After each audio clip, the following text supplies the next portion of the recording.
सबसे पहले सबको राम राम।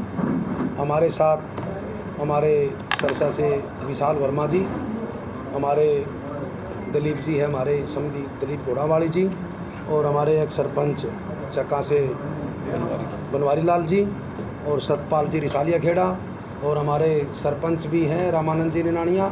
हमारे प्रजापति समाज के साथी यहाँ पर इकट्ठे हुए हैं। एक 28 तारीख को हम प्रदेश स्तरीय गुरुदास महाराज की जयंती हम मना रहे हैं हिसार के अंदर। उसके मुख्य अतिथि होंगे आदरणीय हमारे नेता चौधरी उपेंद्र सिंह जी हुड्डा, और अध्यक्षता करेंगे हमारे पार्टी के प्रदेश अध्यक्ष चौधरी उदयभान जी। और आज ये निमंत्रण देने के लिए मैं यहाँ पर, पता ही है इनको प्रोग्राम का, तो परंतु एक शिष्टाचार की बात है कि हम हर जगह जाके एक प्रेस का कॉन्फ्रेंस के माध्यम से हम जनता तक हमारी आवाज़ को पहुंचाएं कि भाई 28 तारीख को ज़्यादा से ज़्यादा संख्या में पूरे प्रदेश की भागीदारी, ये नहीं कि एक जगह की भागीदारी, पूरा प्रदेश का सम्मेलन, पूरे प्रदेश की जयंती मना रहे हैं, तो पूरे प्रदेश से वहाँ पर ज़्यादा से ज़्यादा संख्या में अनाज मंडी हिसार सुबह 10 बजे पहुँचना है, उसका निमंत्रण देने के लिए मैं आया हूँ। आगे विधानसभा चुनाव नज़दीक है, रामदास जी क्या कह रहे हैं आप? विधानसभा चुनाव तो देखो भाई 2-2.5 महीना का बाद विधानसभा चुनाव है, बाकी पार्टी की बात नहीं है। फिर भी जो आदमी जिस पार्टी के अंदर होता है उसकी बात रखता है। देखो आज ही जैसे लोकसभा का चुनाव था, लोकसभा चुनाव के अंदर 2019 के अंदर हम 0 पर थे, परंतु अब इस चुनाव के अंदर जैसे कि आदरणीय नेता हमारे हुड्डा साहब और पार्टी के प्रदेश उदयभान जी, भाई दीपेंद्र जी, उन्होंने जो 10 साल मेहनत करी, अनेक प्रकार की रैलियाँ करी, अनेक प्रकार रोड शो करे, उससे प्रदेश के अंदर एक माहौल बना। तो आने वाला विधानसभा चुनाव भी यही है कि कांग्रेस पार्टी की सरकार बनाने जा रही है। क्यों? उसका जीता जागता उदाहरण है कि आज 36 बिरादरी इस सरकार से तंग है, खासकर जो बैकवर्ड ये इन्होंने 2014 और 19 में बीजेपी को दबके वोट दिए थे, 100% वोट गए थे, परंतु सबसे ज़्यादा नुकसान भी बीजेपी पार्टी ने बैकवर्ड को किया।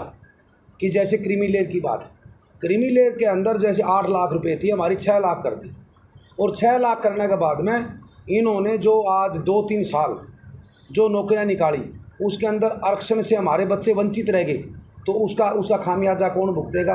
कल जैसे अमित शाह जी कह रहे थे महेंद्रगढ़ के अंदर कि हमने 8 लाख कर दी, 8 तो थी, 6 क्यों करी?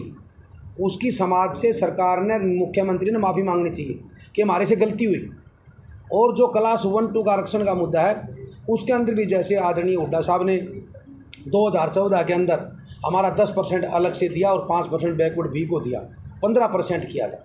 ईब इन्होंने घोषणा करी है कि हम 27 करेंगे, परंतु एक मेरे समझ में नहीं आ रही, आपके चैनल के माध्यम से पूछना चाहता हूं मैं सरकार से। एक दिन तो उन्होंने पोर्टल पर डाल दिया था, सरकार ने, आपका पोर्टल है उसका, परंतु दूसरे दिन हटा लिया था कि बताएं हमारे को किसके दबाव में हटाया, और दोबारा ये अगर लागू करोगे तो किसके दबाव में लागू करोगे? तो ये सरकार है ना, ये दबाव की सरकार है। तो मेरा मानना है कि देखो आने वाली सरकार कांग्रेस पार्टी की सरकार है, और हुड्डा साहब इसके अंदर मुख्यमंत्री बनेंगे, मेरा मानना है। मुरला जी, कई दिन पहले गंगवा जी आए थे, उन्होंने भी यही बात कही थी कि प्रजापति समाज की जो है सम्मेलन होने जा रहा है, उसमें नायब सिंह सैनी आएंगे, आप कह रहे हैं भूपेंद्र सिंह हुड्डा आएंगे, तो अलग अलग पार्टी मंच पे भी अब समाज एकत्रित होने लगा, क्या कुछ कहेंगे? नहीं, देखो भाई, हर व्यक्ति, हर समाज, आस्था होती है, पार्टी में होती है, कुछ की नेताओं में होती है। आज सरकार बीजेपी की है, आज मुख्यमंत्री आदरणीय नायब सिंह सैनी जी, और हमारे बहुत ही आदरणीय डिप्टी स्पीकर रणवीर गंगवा जी, वे मान लें उपाध्यक्ष हैं। ठीक है, पार्टी आपका वो कर रही है प्रोग्राम, अध्यक्ष जयंती मना रही है, उसमें भी जाएंगे, और 28 तारीख की मनेगी पूरे प्रदेश की, उसमें भी जाएंगे। ये देखो हर आदमी को अधिकार घनी बनेगी जी। जयंती तो खासकर तो 27 तारीख फिक्स डेट करी थी सरकार ने इसकी, नहीं तो पूर्णिमा के दिन होती है, बाकी पूरे महीने सामने में चलती रहेगी। कोई सरसा मनाएगा, कोई कैथल मनाएगा, पूरा हरियाणा प्रदेश के अंदर त्यौहार का रूप में 1 साल में एक बार बनती है। अच्छी बात है, बढ़िया है, स्वागत है इसका भी। तो गंगवा जी ने ये कहा कि बैकवर्ड समाज को बीजेपी ने आरक्षण दिया है, पंचायतों में भी आरक्षण किया है, जबकि कांग्रेस ने कुछ नहीं किया अपने कार्यकाल में। कांग्रेस ने क्यों नहीं किया? कांग्रेस ने जो क्लास 1-2 में हमारी 90 से मांग थी, 10% आरक्षण देने का पहली बार काम किया, और अब की बार जब आए हमारे साथी तो उनसे पूछना कि आपने 10 साल में क्या दिया, आपने 10 साल में क्या दिया। और जो 8% क्रीमी लेयर की बात है, क्रीमी लेयर जब इन्होंने 6 लाख किया तो आदरणीय हमारे नेता हुड्डा साहब ने विधानसभा में स्पेशल क्वेश्चन उठाया था विपक्ष का नेता होते हुए कि भाई क्रीमी लेयर तो बल्कि आज महंगाई का सौदा है, इसके अंदर तो 10 लाख होना चाहिए, आपने 6 लाख कर दिया।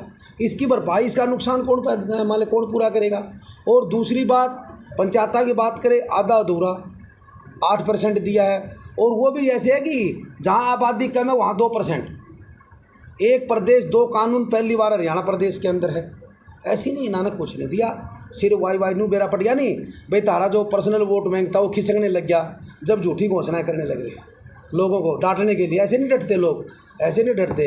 हमारी सरकार में देखो 100 वर्ग गज के प्लाट दिए SC/BC को, 3,92,000 प्लाट। इन्होंने 20,000 प्लाट दिए जी 100 गज के, वे भी वे दिए हैं जो हमारे समय में कब्जा देना बाकी रह गया था। रजिस्ट्री हमारे टाइम में हुई है, कब्जा दिलाया इन्होंने 20,000 प्लाटों का।